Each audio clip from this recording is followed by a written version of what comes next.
Fourthly, remember that no interpretation of Scripture is valid that is not based on careful exegesis. Now, exegesis is the science of eliciting the full meaning of the author from the words that he used within an understanding of the grammar and the lexicography that is involved. Now, you have to use and be able to employ good dictionaries in Hebrew and Greek, and you have to study parallel passages.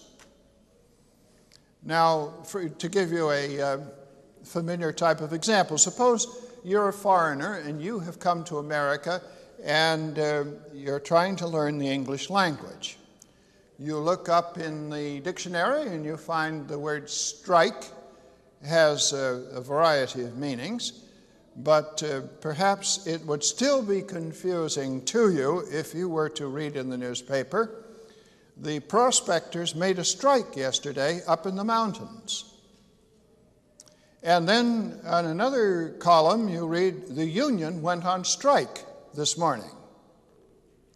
And then perhaps in another page, the batter made his third strike and was called out by the umpire. And then when it comes to the performance of a band, it says, strike up with a star-spangled banner. Or the fisherman got a good strike in the middle of the lake. Now, presumably, each of these completely different uses of the same word go back to some parent meaning and would have a definite etymology.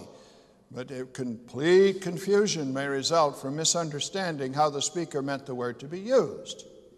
I remember there was a dear lady from Hong Kong who said, I thought I knew something about the English language when I came to this country, and I saw a dog. Yeah, a dog, that's a little animal that has 4 legs and a waggly tail.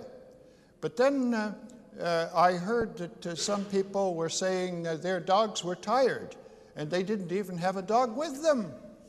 And then there was quite a bit of bad weather that came along, and I was told that it was raining cats and dogs, but I didn't see any. And then there was this lady that went around with very fancy clothing, and I was told that she was putting on the dog, but I didn't see any dog.